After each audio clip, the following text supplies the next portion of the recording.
In this video, you will learn the hold procedure for items that are on hold within the Pioneer Land library system. Occasionally, from time to time, when checking in items, you will come across items that have a hold on them. So here's what you're going to do if that happens. When you scan that item, what will come up is this box right here, which will ask you whether or not you want to fulfill the hold, check the item in, or cancel the hold. And so what you're going to want to do is fulfill the hold. After you have fulfilled the hold, what you need to do next is determine where the item is going to. So up on this box right here, you're going to need to determine which library the item will be going to. So for items that are going to a different library, what you're going to want to use is the Pioneer Library reusable slip. So here is the slip, and so you're going to want to get that out. Then you're going to want to refer to the abbreviated list of libraries within the Pioneer system to determine the correct abbreviation for the library that the item is going to. So for example, if the item is going to Cosmos, you will see over here in the library code that that is CO for Cosmos.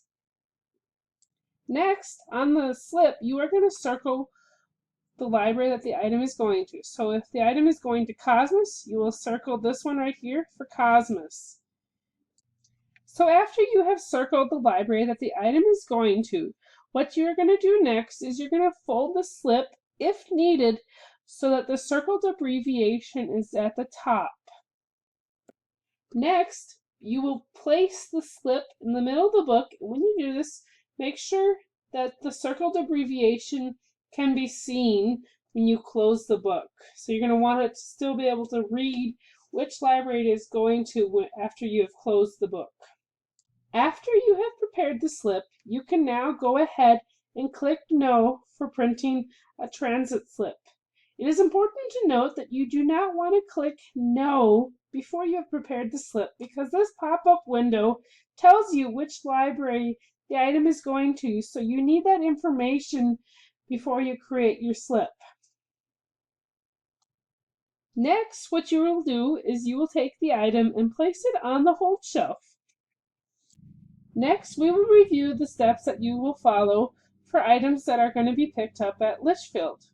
So, for an item that is going to be picked up at Litchfield, you are going to want to go ahead and select Yes to printing the transit slip. After you have printed the receipt, if the receipt lists the patron's email on the top, what you're going to do is on that receipt at the top, you're going to write the patron's last name and first name and today's date. Then you will place the receipt in the book, ensuring that the name can be seen from the top of the book. Then you will place the book on the Litchfield Library hold shelf, and when you do this, you want to make sure that the book is in the correct alphabetical order, and if the person has another book on hold or other item, you're going to want to rubber band the items so that they're all together.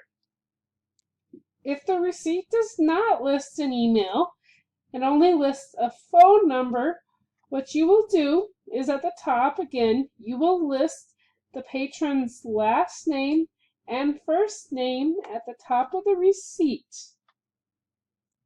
Then you will place the receipt in the book, ensuring that the name can be seen from the top. Then you will place the hold material on the shelf labeled Holds Not Called.